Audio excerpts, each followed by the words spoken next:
Welcome to Divorce at Altitude, a podcast on Colorado family law. I'm Ryan Kalamaya. Each week, along with my business partner and co host, Amy Goscha, or an expert, we discuss a particular topic related to divorce or co parenting in Colorado.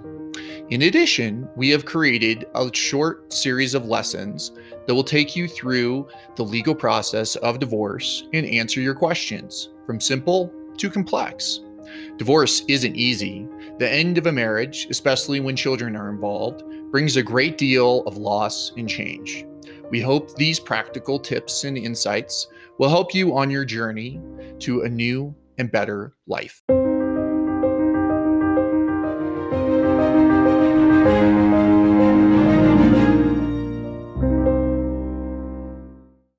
Now, let's talk about summer breaks and holidays with the kids.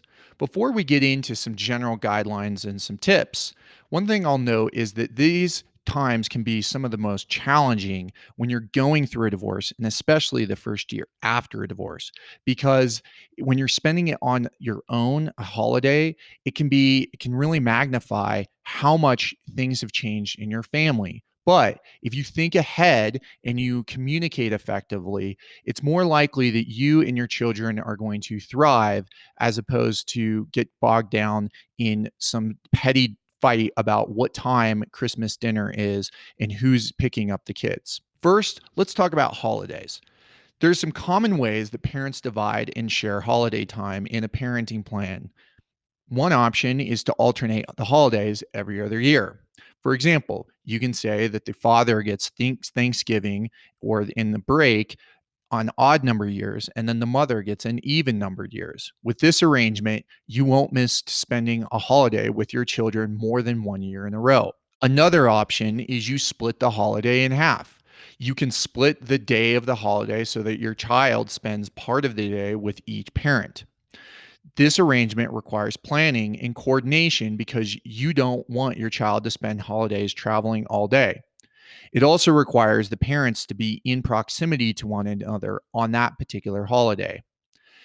Another option is you could schedule the holiday twice.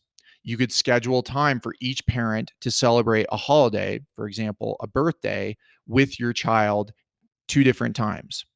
One parent can celebrate Christmas with the child on December 20th, and the other parent can celebrate on December 25th. You could assign fixed holidays where you each parent can celebrate the same holidays with the child every year. For example, if Easter is particularly important to one parent for religious reasons, you could in the parenting plan say that that parent gets Easter every single year.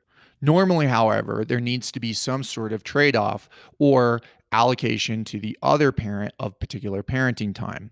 You can use a combination of these ways to divide and share holiday time to create holiday arrangements that allow your child to enjoy family traditions and spend quality time with both parents. The most common way for holidays to be split is equally, and that is even if the normal weekly parenting time is disproportionate to one parent over the other. Generally speaking, most parents divide the holidays equally, even if their weekly schedule or normal schedule is disproportionately in favor of one parent over the other. Here are a couple things to keep in mind when you are dealing with holidays. First, your child's birthday. If you think about it, the child's birthday is going to fall on a Monday 1 year and then a Tuesday the next year, and so on and so forth. Most people will have some sort of celebration where Bozo the clown and the kids, their friends come, and most parents will trade off the planning of that celebration. Parents' birthday.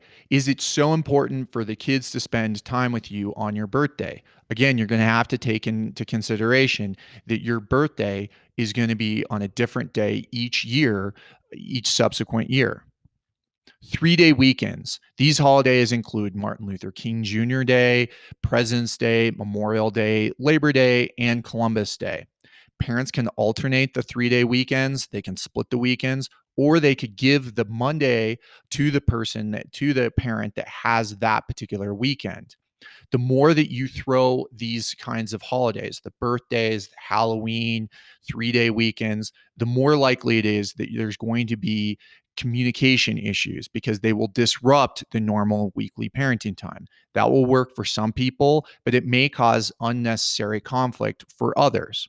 Mother's Day and Father's Day, generally speaking, those weekends are, or at least the day is going to go to the mother for Mother's Day and father for Father's Day. But you have to think ahead and ask yourself, do I want to have the whole weekend with the kids? Or do I want the just the day and have pick them up at 10 o'clock and then have brunch or lunch and then take them back, at that day if that happens to be the other parents' weekend. Thanksgiving. Do you allocate just Thanksgiving Day? Do you have Friday? Or do you have what most school districts will follow is the whole week? Is that an opportunity for you to travel? You need to look at the school calendar and figure out what is going to drive your weekly parenting time versus the holidays. It may be that those are opportunities for you to travel or spend time with your kids. If not, you may be having kids at home alone, which is not normally in the children's best interest. Generally speaking, winter break from school is usually longer than 2 weeks.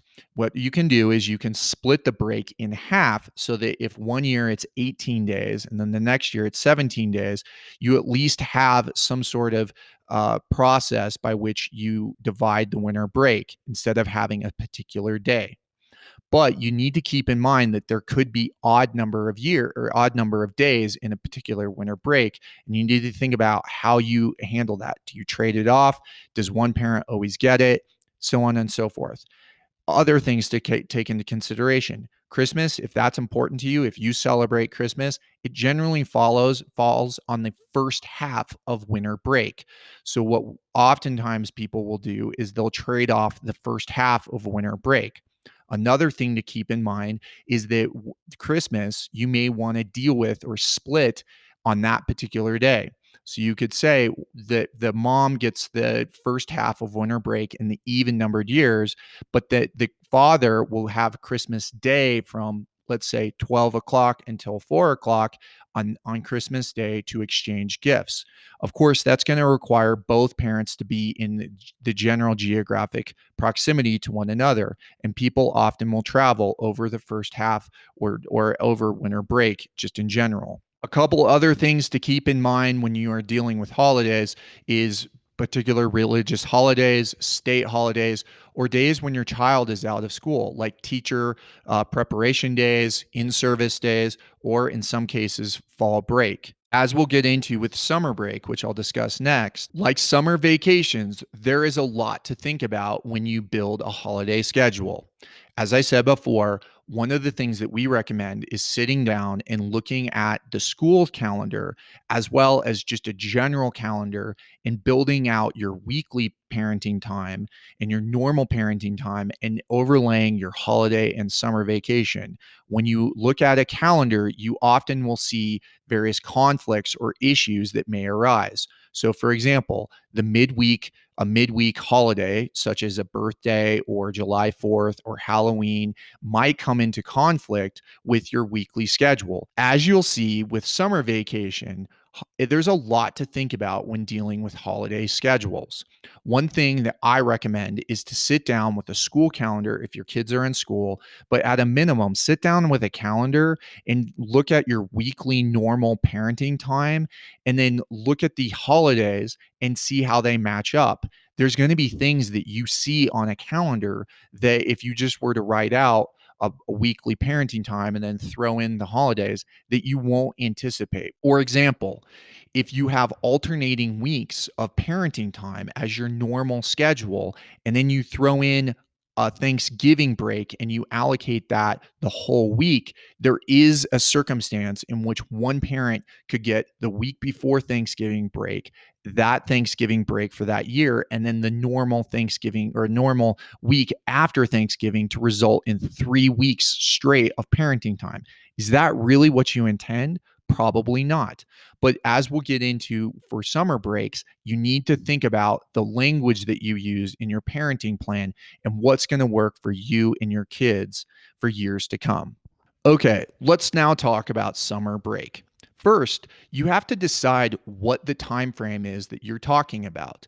What do you mean by summer break? When does it start and stop? Does it start the week after school gets out? Does it stop the week before school starts out so that you can get into your normal cadence?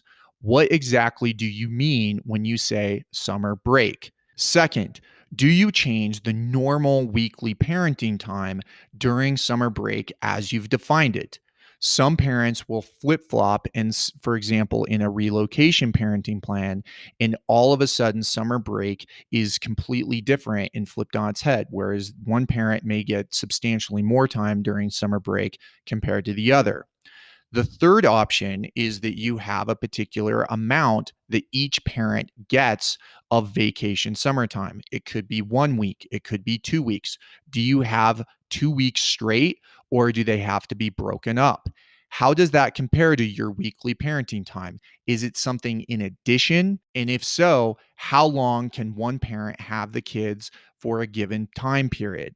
Do you start over with your weekly parenting time when you return from summer vacation? Finally, what do you do about notice? Do you get summer vacation just whenever you decide to take it? Or do you have to give the other parent some sort of reasonable notice? Say, for example, 14 days, 21 days, or 30 days in advance. You could pick a particular date by which you need to make summer plans. That could be May 1st. It could be even as early as March, because when you're looking at summer camps for the children, you need to take into consideration your vacation plans. As I said before, it's generally helpful to sit down with a calendar to look at what is going to work. One program that we use is Custody Exchange. It's in large part what these information is based on, but we will put together calendars that are attachments to parenting plans to give an idea or an example of what the parents mean in their parenting plan. Finally, the language and detail that you use in your parenting plan can really matter, especially when it comes to holidays and summer vacations.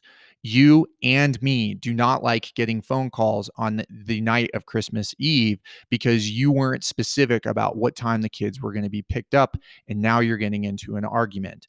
Think ahead and figure out what is going to work. Try to be specific so that it ameliorates any concerns and miscommunications about what's going to happen when it comes to these critical times for you and your family.